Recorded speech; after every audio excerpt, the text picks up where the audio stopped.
Water has always been a place of mystery and fear. Across cultures, rivers and lakes hide creatures that few dare to face. Tonight, I'll take you through the darkest waters, where legends of monstrous beings have terrified people for centuries. From ancient swamps to endless lakes, these are the most chilling water cryptids ever reported. Let's begin in Canada, where one of the most famous lake monsters still draws crowds of believers and skeptics alike. I never thought I'd put this story into words. For years, I told myself it was just a trick of the water, a dream, or maybe even a nightmare I'd dragged into waking life. But the memory has never left me. It clings to me like the cold mist that hangs over Okanagan Lake at dawn. And deep down, I know what I saw. They call it Ogopogo. To most people, it's just a local legend, a tourist curiosity, a story to sell trinkets and t-shirts. But to those of us who've been on the lake after dark, when the stars vanish behind storm clouds and the water grows restless, it's more than a legend. It's alive. I grew up in Kelowna, right along the shores of Okanagan Lake. Summers were filled with fishing, swimming, camping along the banks, and late nights by the fire listening to the old stories. My grandfather loved to talk about Ogopogo. He would describe it as a massive, serpent-like creature, longer than a school bus, with a head like a horse or dragon. He'd tell us that the First Nations people called it the spirit of the lake, and believed it demanded sacrifices to cross safely. Some of the elders said it wasn't a monster at all, but a guardian or even a demon, depending on who you asked. I always laughed it off. My friends and I would dare each other to say Ogopogo 3 times while staring out at the moonlit water, then sprint back to camp like scared kids. It was just a game. Or so I thought. It was the summer of 2010. I was 19, restless, and desperate for adventure. My friend Jason had just bought a second-hand motorboat barely held together with duct tape and prayers, but to us it was freedom. One night, he convinced me to take it out onto the lake. "Come on," he said, grinning as he tossed me a life jacket. "We'll have the whole place to ourselves. No tourists, no fishermen, just stars, beer, and silence." I hesitated. There was something about the water at night that made my skin crawl. It wasn't fear exactly, more like the sense that something was watching. But I didn't want to look like a coward, so I agreed. We pushed off just after midnight. The air was cool, the moon hidden behind drifting clouds. The surface of the lake was smooth at first, like black glass, reflecting the few stars that managed to pierce the sky. We killed the engine and let the boat drift. The silence was overwhelming. No crickets, no owls, just the gentle slap of water against the hull. Jason was joking about Ogopogo, doing his best monster impression, when I noticed the ripples. They started small, just faint rings spreading across the water. At first I thought it was a fish, but then the rings grew larger, more powerful, like something massive was moving just beneath the surface. "Hey," I whispered, pointing toward the center of the lake. Jason laughed. "What, you think that's your grandpa's monster?" But the laughter died quickly, because the ripples weren't random, they were rhythmic. Like something swimming in long, deliberate strokes. And then we saw it. A dark shape broke the surface, not a log, not driftwood, it was alive. The head rose first, slick and wet, followed by the long curve of a neck. For a moment it just hovered there, half out of the water, silent and still, as if it knew we were watching. My breath caught in my throat. The moon slipped free of the clouds then, casting pale light across the lake. That's when I saw the eyes. Glowing, reflective, focused on us. The night seemed endless. The lake, once a place of peace, now carried an unsettling weight. The water no longer shimmered under the moonlight, it seemed alive, restless, as if something beneath the surface was waiting. I tried to convince myself it was nothing more than my imagination, a trick of the night, but then I saw it. The water broke silently at first, a ripple, then a shadow. It stretched longer and longer, far too long to be any ordinary creature, my breath caught in my chest. A head rose, not human, not entirely animal, something ancient, something that belonged to the depths of time. Its eyes glowed faintly, reflecting the moon like twin lanterns. I froze. Every instinct told me not to move, not to breathe. The creature Ogopogo moved with a grace that didn't match its massive form. Scales shimmered with a greenish hue, its body snaking through the water like a living current. It circled, slow and deliberate, as though it knew I was there, watching. For a moment, we locked eyes. And in that silence, I felt something strange. This wasn't just an animal. There was intelligence behind that stare, almost curiosity. But then, without warning, the lake erupted.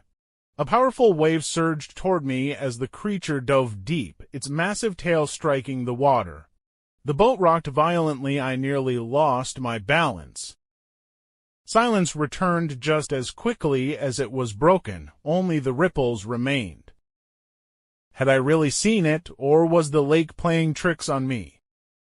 Locals say the Ogopogo protects the waters, that it only reveals itself to those who dare to seek it. Some call it a guardian spirit, others a monster.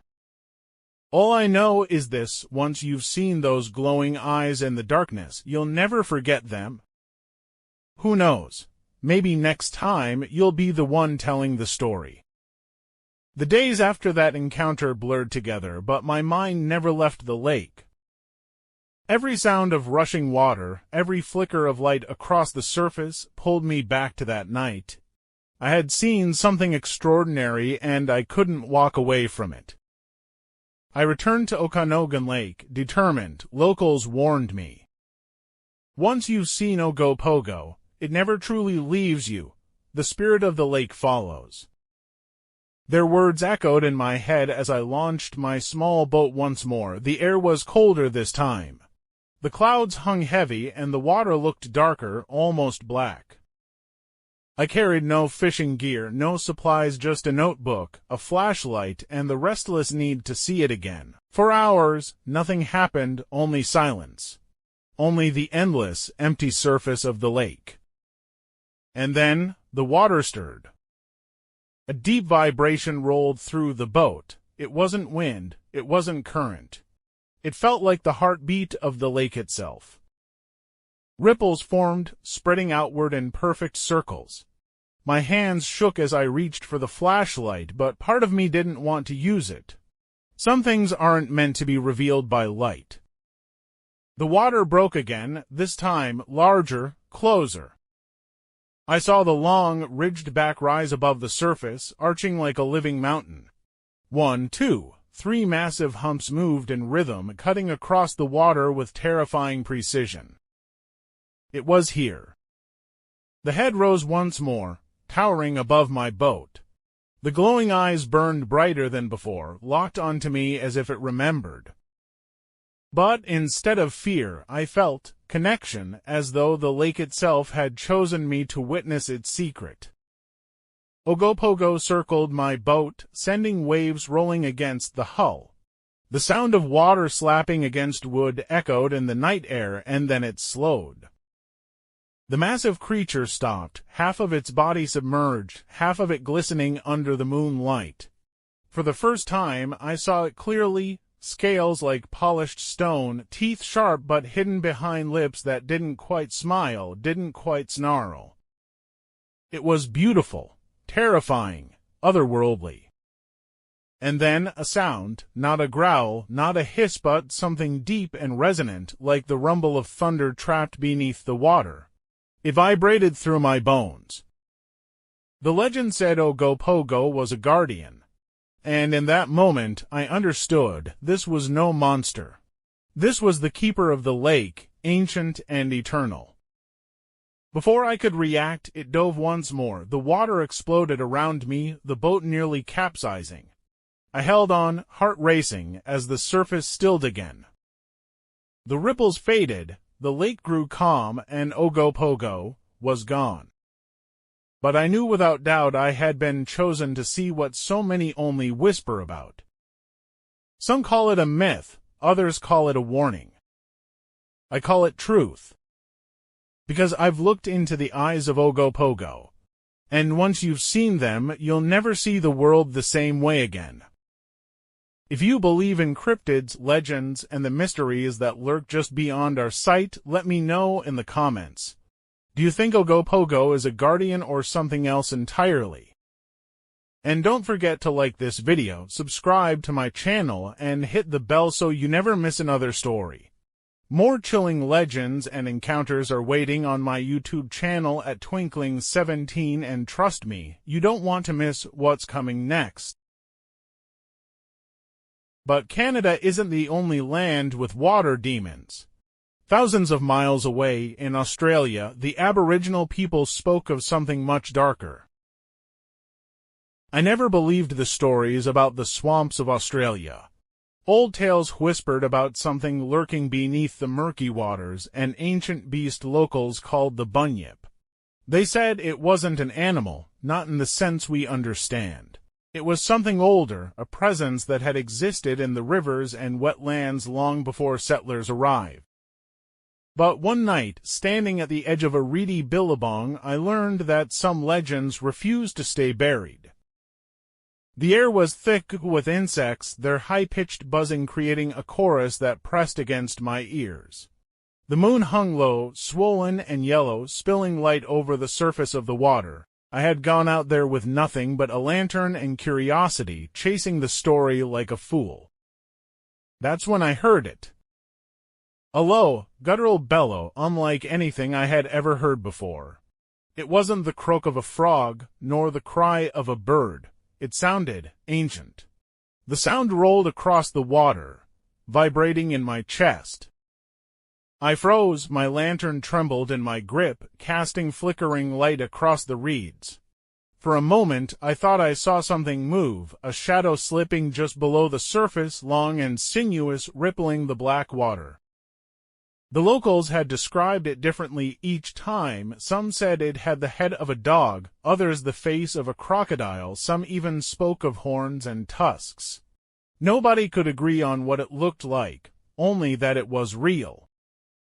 The bellow came again, louder this time, closer. The reeds to my left rustled as though something enormous had brushed against them. I stepped back, my boots sinking into the damp soil, and suddenly felt the terrifying weight of silence. The insects had stopped. That's when I realized I wasn't alone. I lifted the lantern higher, my eyes darting across the still water. Then, just beyond the reeds, I saw the glistening eyes rise above the surface. Large and blinking, reflecting the moonlight like polished stones. The swamp felt alive, holding its breath with me. My heart slammed in my chest. I should have run, but my legs refused to move. The eyes sank back beneath the water without a ripple, and the silence deepened, pressing in like a suffocating blanket. I knew then what the old people meant when they said the Bunyip didn't just kill. It waited. It watched. It studied you, deciding if you belonged in its world or not.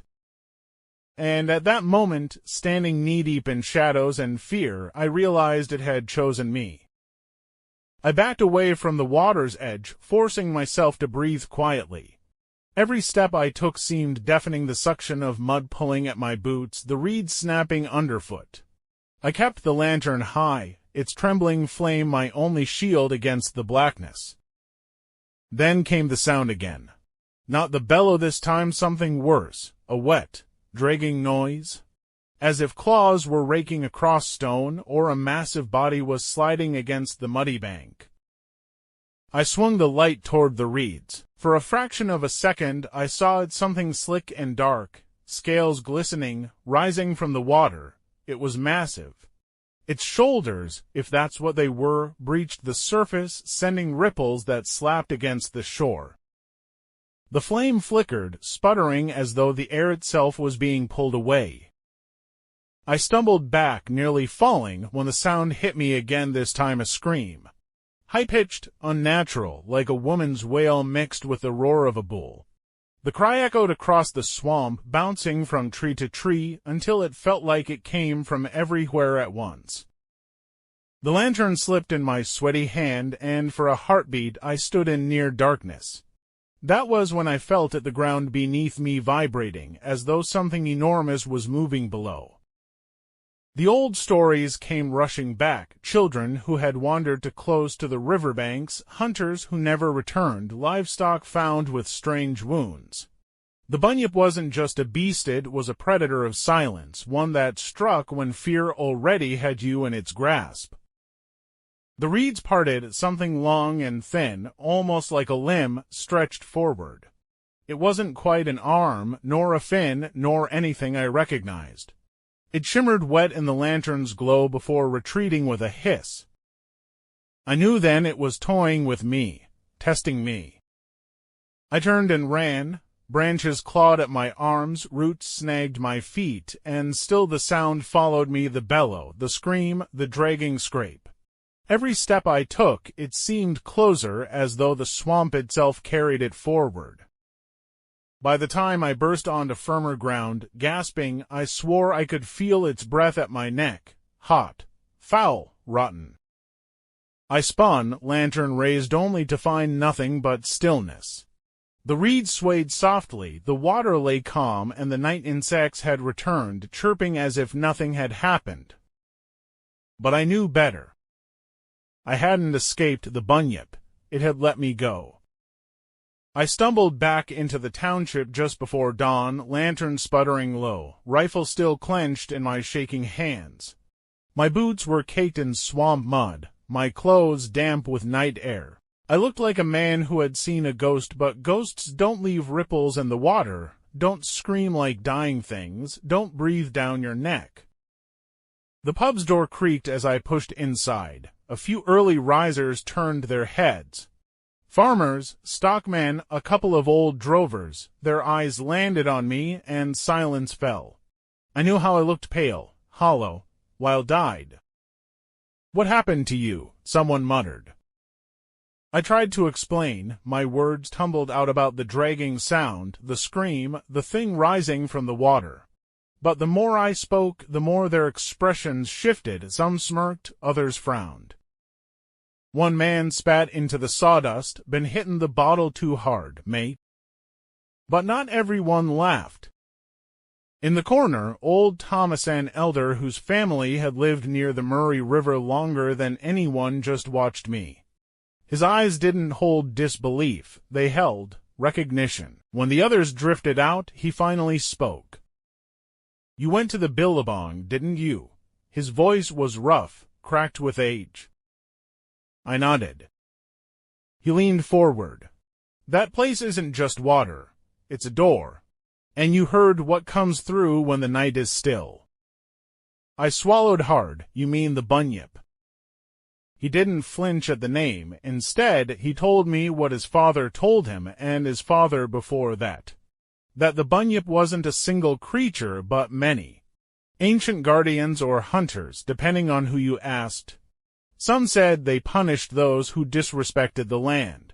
Others believed they were remnants of something older than man, spirits wearing flesh, bound to waterholes and rivers. "Some you hear," Thomas said, "before, you see. The cry is their warning. If you run, you might live.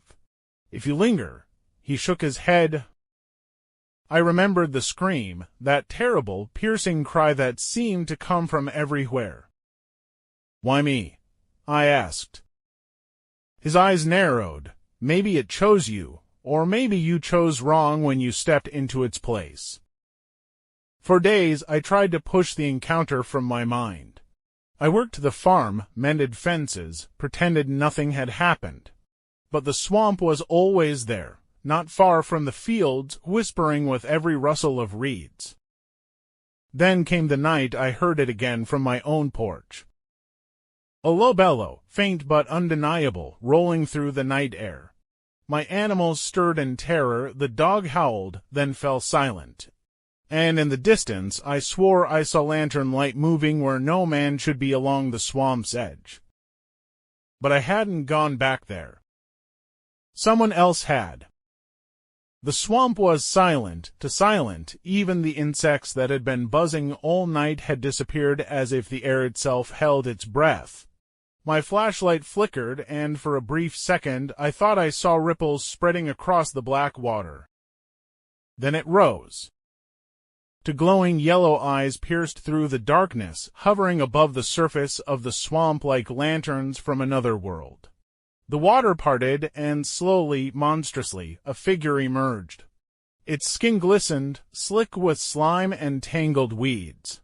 Its massive jaw opened, revealing teeth not meant for any natural creature, jagged and sharp, as if broken shards of bone had fused together to form a weapon. The Bunyip. I froze, my body refused to move. Every instinct screamed at me to run, yet my legs were rooted to the muddy ground.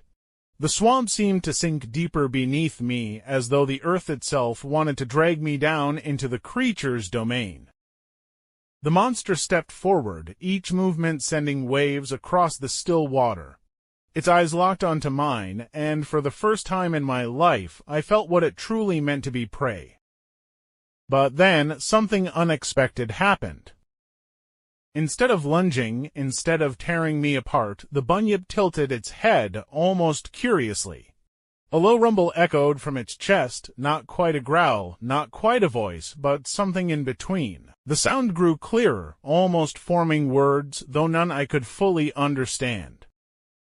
It was as if the creature was offering me something, a warning, or perhaps a bargain.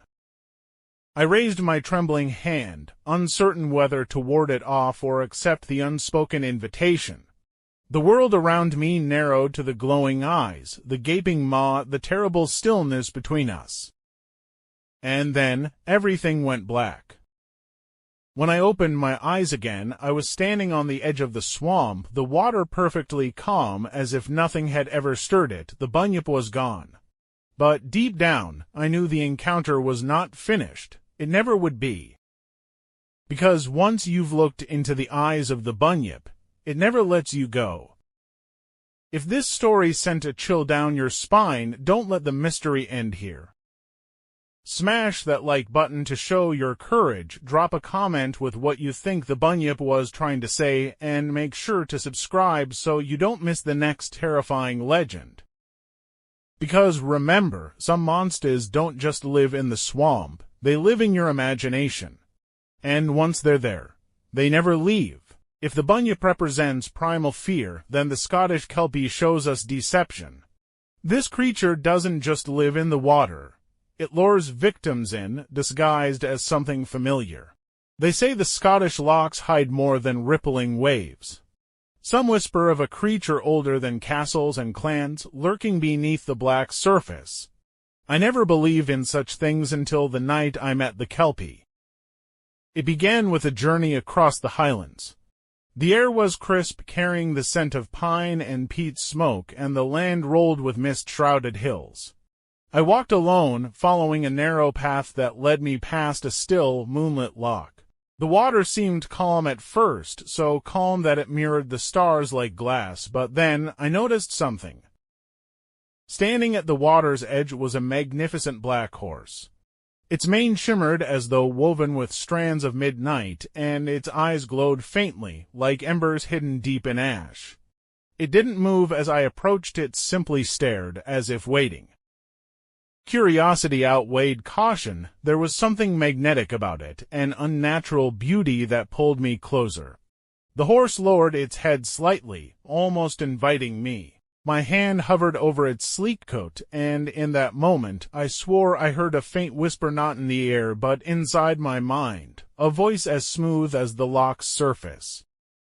"Come closer, ride." The chill that ran down my spine was sharper than the highland wind. My instincts screamed to step back, but my body wanted to obey. I didn't yet know the truth that once you touch a Kelpie, you may never let go. The horse didn't move, yet its presence grew heavier, as though the night itself bent around it. I tried to pull my hand back, but the urge to touch its mane was overwhelming, like a tide dragging me out to sea. My fingertips finally brushed against its coat, and instantly the world changed. The surface of the loch rippled violently, though no wind blew. The smell of damp moss and brine rose thick around me. My palms stuck fast against the creature's hide as if fused to it. Panic surge, I pulled with all my strength, but my hand wouldn't come free. The horse turned its head slowly, and for the first time I saw its teeth, not the flat, harmless teeth of a normal animal, but jagged, sharp ridges glinting like polished stone. Its voice slid into my mind again, darker now, echoing like the depths below. "You're mine." The Kelpie's eyes ignited, burning like twin lanterns in the dark. My body jerked forward, dragged closer to its side. My boots scraped across wet stones, splashing into the freezing edge of the loch. The water lapped at my ankles, then my knees. The Kelpie's mane whipped around me like strands of black silk, wrapping, pulling. I fought, clawed at the creature, tore at its flesh, but its skin felt like slick leather, cold and unyielding. Then sudden movement, the horse lunged, surging into the loch, dragging me with it. The icy water swallowed me whole, flooding my lungs with its shock. Darkness wrapped tight around me as we plunged deeper. Shapes moved in that darkness. At first, I thought they were tricks of my panicked mind. But no eyes glimmered all around, faint lights blinking beneath the surface. Dozens of them, faces pale as bone, watching from the depths. I realized with horror they weren't alive, they were echoes, victims, forever trapped beneath the water. The Kelpie's voice roared inside me. "Join them?" I thrashed wildly, air burning out of my chest. My fingers found a jagged rock jutting up from the loch's floor, and I clung desperately. The Kelpie tugged, furious, trying to drag me further into its abyss. My body screamed with pain, but some last ember of defiance burned brighter. I kicked upward with everything I had, fighting for the surface, for light, for breath. The horse shrieked not with sound, but inside my skull, splitting my thoughts in half. And yet, in that chaos, I broke free. My hand tore loose from its cursed hide, leaving a burning mark seared across my palm. I burst through the water's surface, choking, gasping, clinging to the shoreline's reeds. When I dragged myself onto the muddy earth, the loch lay silent behind me. The Kelpie was gone, the stars above shimmered as though nothing had happened. But my palm still burned, and when I glanced at it, I saw a faint imprint etched into my skin shaped like a horseshoe. I thought I had escaped, but that was only the beginning. The wind howled across the darkened moor, carrying with it the sharp scent of rain and something far older, far more primal. I stood on the edge of the loch, the water black as obsidian under the fading moonlight. The silence between each gust pressed against me, as though the night itself were holding its breath. That's when I saw it. At first, it seemed only like a horse shimmering under the pale glow of the moon. Its coat gleamed wet and silver, dripping as though it had just risen from the depths of the loch. The animal was magnificent, too magnificent. Its mane cascaded like liquid night, flowing though there was no wind. Eyes dark as polished coal met mine, and for the briefest of moments I felt drawn forward. It was beautiful, terrifyingly beautiful. The tales I had read came rushing back, stories whispered in hushed tones by villagers who never strayed too close to the water after dusk. A Kelpie, the water horse, a creature said to lure travelers onto its back, only to drag them beneath the surface, devouring them or leaving nothing but a floating liver behind. My heart pounded as the beast shifted, hooves striking against the wet earth with a sound too heavy, too resonant, for any natural horse. The ground trembled faintly beneath my feet. It lowered its head as if inviting me closer. And that was when the illusion faltered. The sheen of its coat rippled unnaturally, skin sliding over sinew in ways flesh should not move. The graceful horse's muzzle seemed to stretch, revealing teeth too jagged and sharp. Its eyes, once deep and enchanting, flickered with a sickly yellow glow, predatory and blinking. Its mane clung like strands of seaweed, dripping brine that hissed when it struck the soil. I staggered back, but the Kelpie advanced. Each step it took pressed water into the earth, puddles forming instantly under its hooves. The loch rippled behind it, though no breeze stirred. The creature's presence bent the world, the night darker around it, the air heavy, the stars dimming as though it swallowed light itself. My breath caught when I realized something. It wasn't simply showing itself, it was testing me, measuring my fear. The stories told of their cunning, how Kelpies could speak, deceive, even mimic voices to lure victims closer. My ears rang with the sound of rushing water, but beneath it, faintly, came something worse, the echo of my own voice, whispering from the beast's throat. "Come closer," it crooned, its mouth not moving, yet the words dripping into my mind. I froze, my own tone, my own words, replayed with a distortion that twisted familiarity into horror. My legs trembled, every instinct screamed to run, yet I couldn't move. The Kelpie's gaze pinned me, pulling me toward the black surface of the loch, where faint shapes seemed to writhe just below, shadows of past victims, forever drowned, forever silent. And then it smiled. The creature's hoarse shape rippled again, shifting at the edges. For a split second I saw a grotesque fusion, half horse, half human, its body twisted, its mouth to wide, stretching into something obscene. Fingers, not hooves, pressed against the ground before melting back into its equine form.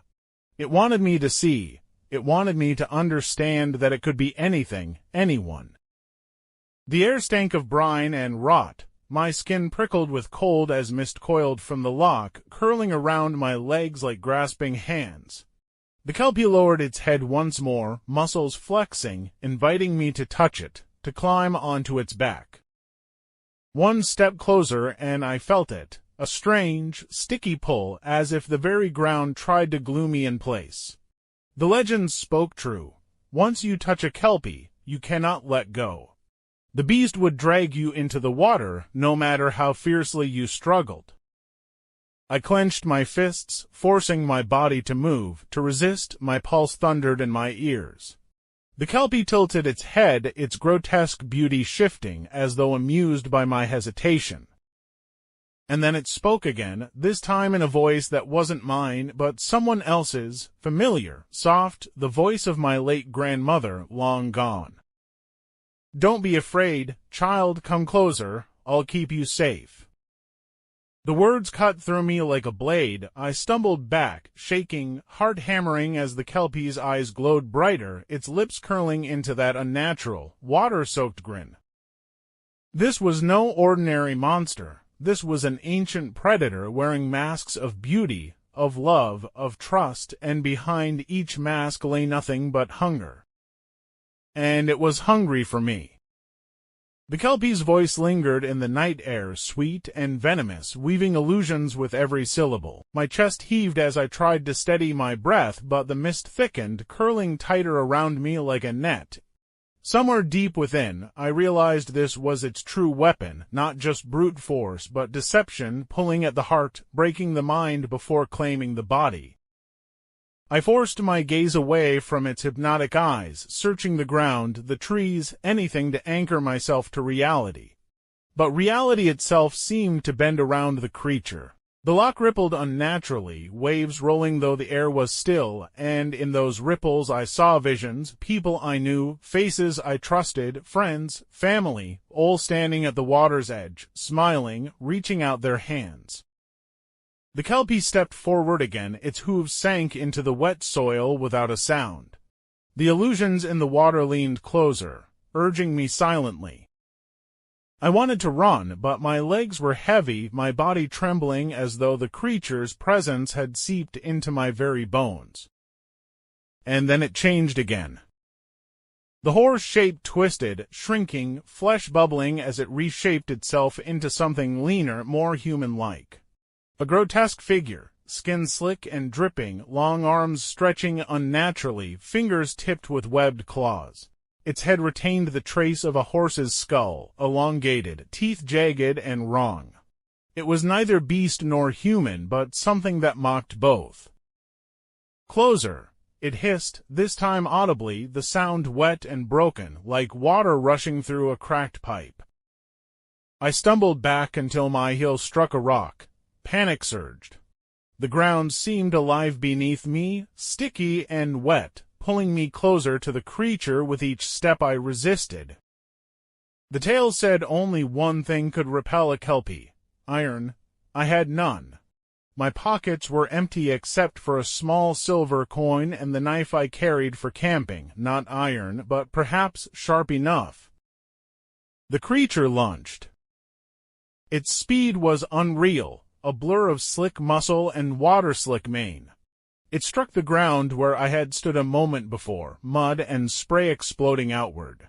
I rolled aside, knife clutched in my hand, heart pounding so violently it drowned out all sound. The Kelpie turned with an elegance that defied its monstrous form. Its eyes gleamed, hungry and endless. It lunged again, this time faster, claws raking through the air. I slashed wildly, the blade grazing its skin. A shriek tore through the night. The wound was shallow, but the reaction was immediate. The Kelpie recoiled, steam hissing from the gash as though its body burned against the blade. My hope flared. Perhaps it wasn't iron it feared, but defiance itself. The creature's form rippled violently, features blurring, trying to restore its horse shape. Its mane flailed, wet strands whipping through the air like serpents. One struck my arm, clinging with a glue-like force. I yanked desperately, but the more I pulled, the tighter it bound. Panic surged. The Kelpie reared, towering over me, a grotesque silhouette against the starless sky. Water poured from its body, flooding the ground, dragging me closer to the edge of the loch. My feet slid in the mud, the pull irresistible. "No," I gasped, plunging the knife into its mane where it gripped my arm. The strand writhed, shrieking like a living thing, and released me. I stumbled back, chest heaving, soaked in brine and sweat. But the Kelpie was relentless. It lowered its head, eyes burning, charging once more. This time, I didn't retreat. I braced myself, gripping the knife tighter, and as the beast lunged, I slashed across its muzzle with every ounce of strength I had left. The blade sank deeper this time. The Kelpie's scream split the air, so piercing it rattled my skull. The world around us convulsed, the illusions shattered, faces in the water dissolving, mist unraveling into the night. The loch itself roared, waves thrashing against the banks as if in fury. The Kelpie staggered, its form flickering between horse and horror, body melting like wax. And then, silence. It collapsed onto the shore, body collapsing inward, dissolving into black water that hissed and steamed. The ground quaked as the loch pulled it back, swallowing the monster whole. Within seconds it was gone, only ripples remained, spreading outward, then fading into stillness. I fell to my knees, knife slipping from my grasp. My hands shook violently, every muscle in my body screaming. The night air, once suffocating, now felt thin, empty, yet somehow heavier with what had just transpired. The Kelpie was gone, but as I stared at the loch's obsidian surface, I realized something chilling. Creatures like that do not die. They return, they wait. And one day, when someone else dares to walk too close to the water's edge, it will rise again. The legend of the Kelpie endures because it speaks to something primal, the danger of beauty that hides death, the lure of temptation that masks destruction. For centuries, people have feared the lochs not just for their depth, but for what might dwell beneath. So the next time you find yourself wandering by a lonely shore, and you see a horse to perfect, to strange, glistening under the moonlight, remember this story. And ask yourself, would you climb on its back? If you enjoyed this tale and want to explore more myths and creatures from around the world, make sure to subscribe and join us for the next season. There are countless legends waiting, and some of them may be closer than you think. But not all water cryptids are hidden in legends alone. In the swamps of South Carolina, eyewitnesses reported something terrifying in modern times. I never thought I would be the one to tell this story. People around here whisper about the swamps, they joke about strange lights and animal screams in the night, but deep down, no one really believes, not until they see it. Not until they stand where I stood, staring into the eyes of something that should not exist. That summer in South Carolina, the heat was unbearable. Even at night, the air hung heavy, filled with the thick smell of mud and decaying vegetation. I had lived near Scape or swamp all my life, and for as long as I could remember, my father warned me never to wander too deep into those waters after dark. He'd always say, "That swamp keeps secrets, son. And some things in there don't take kindly to being found." I brushed it off as old Southern superstition until the night that changed me. It was past midnight, and I was driving home after a late shift. The road cut straight past the swamp, miles of nothing but shadowy trees and still water stretching in every direction. My headlights sliced through the dark, catching fog rising low across the pavement. It was quiet, and I kept the windows rolled up tight. That's when I heard it, a screech, not like an owl, not like any bird I knew. It was deep, guttural, and it rattled inside my chest. My hands tightened around the wheel, and I slowed down. I told myself it was just some animal fighting in the swamp. But then something moved across the road. At first, I thought it was a man. A tall figure stepped out of the reeds straight into my headlights. But as soon as the light hit it, my stomach turned to ice.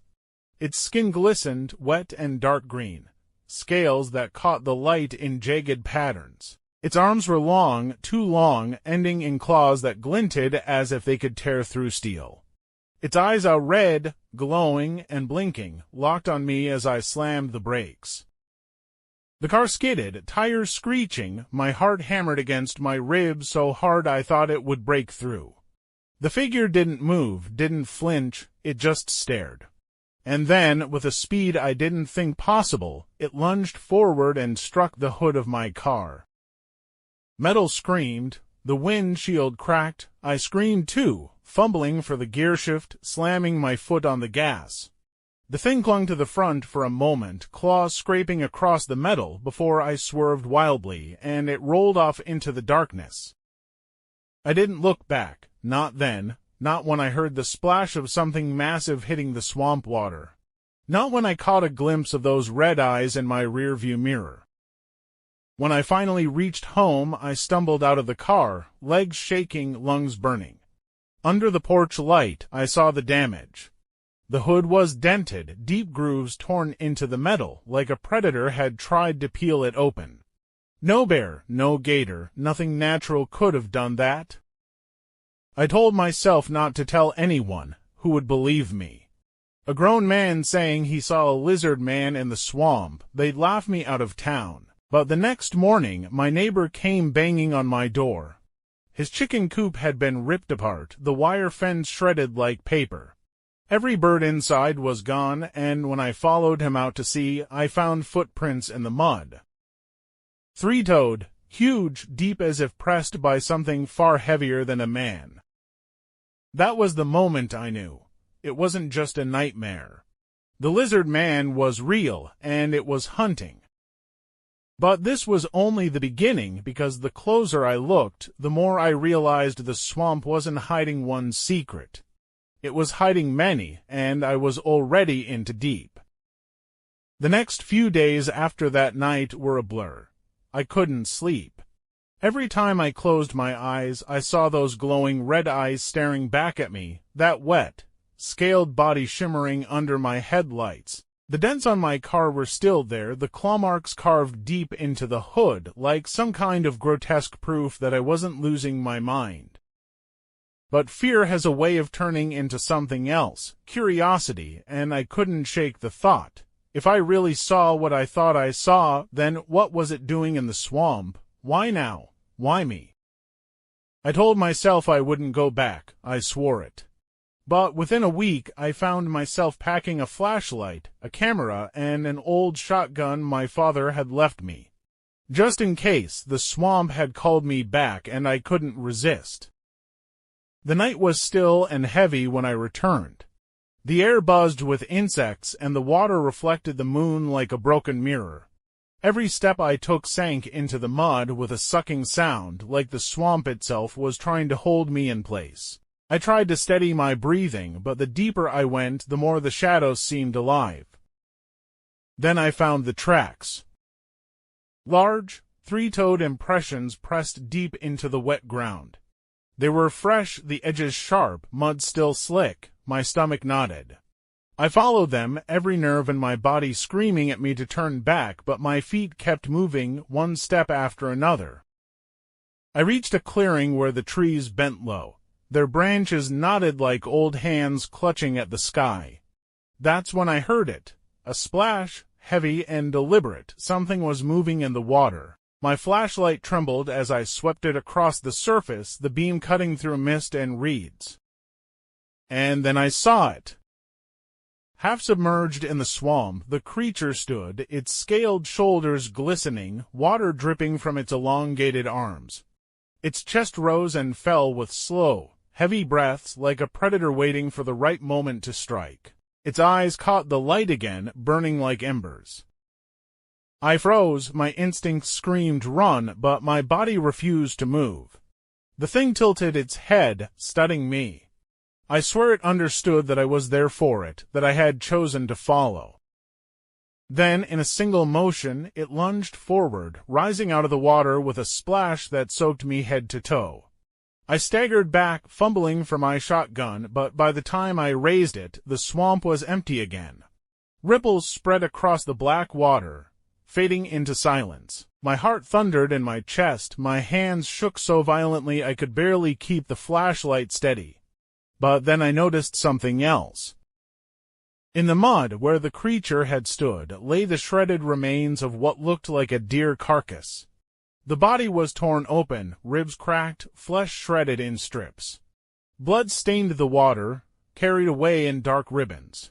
This wasn't a legend. This wasn't some harmless myth. The lizard man was hunting, and it wasn't picky about what it killed. I backed away slowly, never taking my eyes off the water. Every rustle of reeds, every croak of a frog made me jump. By the time I reached the edge of the clearing, I was running. My boots splashed mud and water as I tore through the swamp, branches clawing at my arms. When I finally burst out onto the road, gasping for air, I thought I was safe. But then I heard it, a low growl, guttural and inhuman, echoing from behind me. I spun, flashlight jerking wildly. For just a second, in the distance, I saw it again, tall, hunched, its outline framed by the moon. And then, in the blink of an eye, it was gone. I drove home with shaking hands that night, the shotgun lying useless beside me. And I realized something that chilled me more than the sight of the creature itself. It wasn't afraid of me. If anything, it wanted me to come back. And deep inside, though I wouldn't admit it out loud, I knew I would. Because whatever was hiding in Scape or swamp wasn't just passing through. It lived there, and now, it knew me. I tried to stay away after that night. I told myself it was too dangerous, that whatever was out there wasn't meant to be seen by people like me. But you don't just walk away from something like that. It sticks in your head, worms its way into your thoughts until it's all you can think about. Every time I closed my eyes, I saw the lizard man, the scales glistening in the dark, the heavy breathing, those eyes like fire. It wasn't just fear anymore, it was obsession. I had to know more. I had to understand what I'd stumbled into. So a week later, I went back. This time I wasn't alone. My friend Mark, one of the only people I trusted enough to tell, agreed to come with me. He didn't believe my story, not really, but he could see how shaken I was. He thought maybe I'd seen a gator, or that I was just spooked by shadows. But still, he brought his own rifle and followed me into the swamp. The night was darker than before, clouds swallowing the moon, the air smelled of wet earth and decay.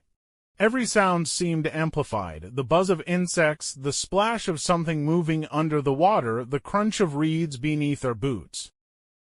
We found more tracks, bigger this time, the three-toed prints pressed so deep into the mud it was like something impossibly heavy had passed through. Mark stopped, kneeling over one of them. I could hear him muttering, trying to make sense of it. But before he could finish, we heard it. A scream. Not human, not animal. It was something in between, a high-pitched shriek that ripped through the swamp and froze us both in place. The hair on my arms stood on end. Mark's face went pale. "Jesus Christ, what the hell was that?" he whispered. I didn't answer. I already knew. We moved carefully, flashlights cutting weak beams through the fog. The smell hit us first, metallic and foul.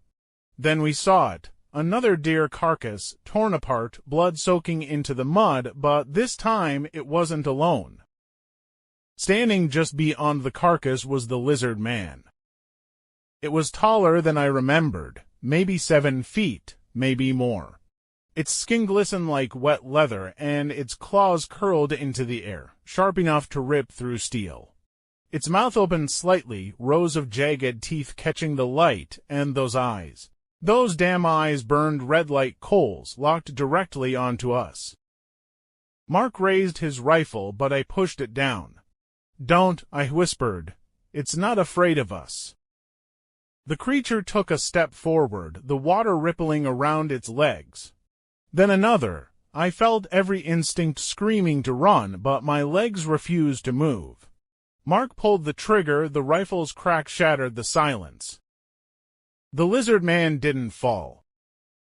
It flinched, maybe, but then it let out that same guttural growl I'd heard before, low and deep enough to rattle my chest. In an instant, it lunged, Mark fired again, and I dragged him backward, both of us stumbling through the mud. Branches tore at our clothes as we ran, the sounds of heavy footsteps crashing behind us. I glanced back once, and I wish I hadn't. The lizard man was chasing us, impossibly fast, its long arms swinging, claws tearing through the reeds like paper. Its eyes glowed brighter, reflecting our flashlights like lanterns in the dark. We burst out of the swamp onto the dirt road, lungs burning, hearts pounding. My truck was parked ahead. I shoved Mark inside, jumped behind the wheel, and gunned the engine. The tires spun in the mud before catching traction. In the rearview mirror, I saw it at the edge of the road, watching us, chest heaving, claws dripping with mud, and something darker. It didn't chase us onto the road. It didn't have to. Because it knew we'd be back. I don't know if it was warning us away, or waiting for us to return. I've never been the same since that night. Neither has Mark. We don't talk about it much, but when we do, we both agree that swamp belongs to the lizard man. It always has. And sometimes, late at night, when the world is quiet and the shadows grow long, I still hear it, that growl, low and terrible, carrying through the dark. A reminder that out there in the swamps of South Carolina, something ancient and hungry still waits. So, if you ever find yourself near Scape or swamp, do yourself a favor, don't go wandering after dark. Because once those glowing red eyes find you, there's no escaping them. From Canada to Australia, from Scotland to the swamps of the United States, humanity has always feared what hides beneath the water.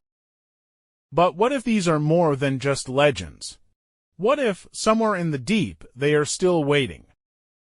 If you want me to uncover even more terrifying myths from around the world, don't forget to subscribe, leave a comment about which creature haunts you the most, and share this video with someone who dares to watch it at night. The water may look calm, but you never know what's underneath.